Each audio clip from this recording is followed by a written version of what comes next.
Welcome to Chamber.Media Tutorials. I'm J.R. Timothy, and I'm here with my good friend, Tyler. And we are going to be talking about video layering today. Tyler, when we say video layering, what does that mean? We talk about it kind of in the way of a boxer uses punch combos. So you can't win an entire fight with a jab or a cross. My Nintendo skills would beg to differ. There's no skill to that. So when you make your ads, you can bank on people seeing your brand and your ad multiple times. So you can kind of build off of each other.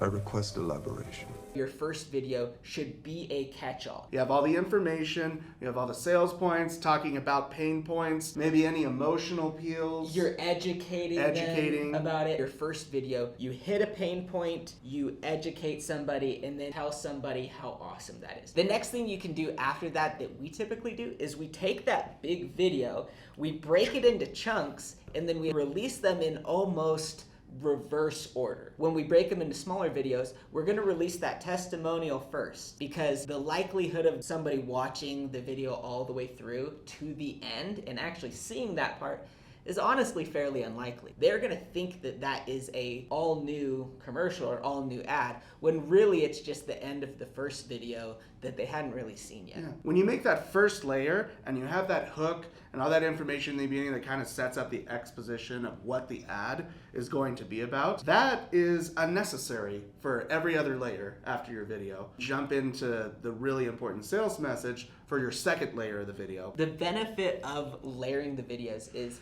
when people start seeing those second, third, fourth layer type videos, they're starting to become familiar with your brand. Now, JR, what comes to mind when you hear pathos, logos, and ethos? I think of the TV show House. Don't cheapen this. Also, I think of logic, credibility, and emotion and passion. Yes, those are aspects that we use every day when we're creating ads. Logos focuses on the logic side of things. Ethos appeals to a person's character and credibility. And pathos focuses on emotion and pasión. Fuego.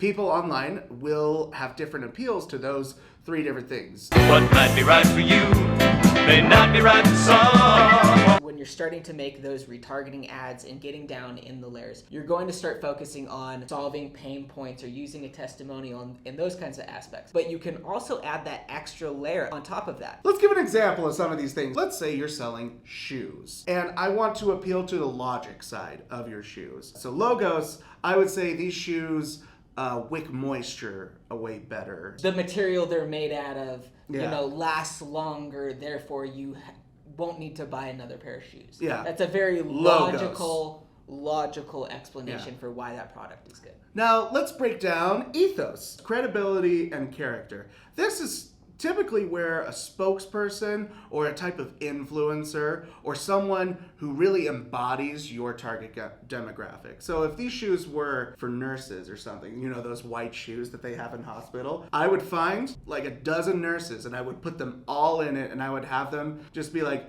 these shoes are really good. I walk around 18 hours a day on this and I don't have a single bunion. Or you can, instead of talking about the actual shoe, you talk about how wearing the shoe allows them to treat and care for people, without having to worry about their feet. That's a second layer of ethos right there. I was still a little logos there. Yeah, man, you got me right here. Pathos for the shoe would be that nurse walking in the hospital and taking care of the customer, and it's like, and she grabs the patient by the head and cradles it and nestles them down, and then you get a shot of the shoe as it's walking away. And you're not even talking about the shoe. You're just talking about why you love being a nurse. Wow, if I get this shoe, I'm gonna feel like that. That's the feeling I want, and that's where pathos comes in. Start considering those different things, especially with your ad copy too. Ad copy is a great spot to just initially start experimenting with logos, ethos, and pathos. Yeah, so the second layer is where there's going to be a lot of different experimentation. Everyone's going to respond a little bit differently, but the more you know about your product and the more that you've sold it in the past, the more you'll have some insight into how your customer buys it. But if you use these experiments and these different steps that we outlined, you will actually learn more about your customer. You might be surprised to learn that, wow, I didn't even tap into this demographic that has been there the whole time. Yep, so there you go. Video layering. Try some new things, build off each other. It's like a nice little lasagna, you know, just little, try something It's a different. parfait. A parfait. Take your video layer and make it like an onion. I like the parfait more than the onion. Yeah. Some people like the granola, some people like the fruit, some people like the yogurt. I like big sandwiches. I like turtles. Did we wrap it up even? We need. Take this knowledge and go make something awesome. Yeah. So take this information and go make something awesome.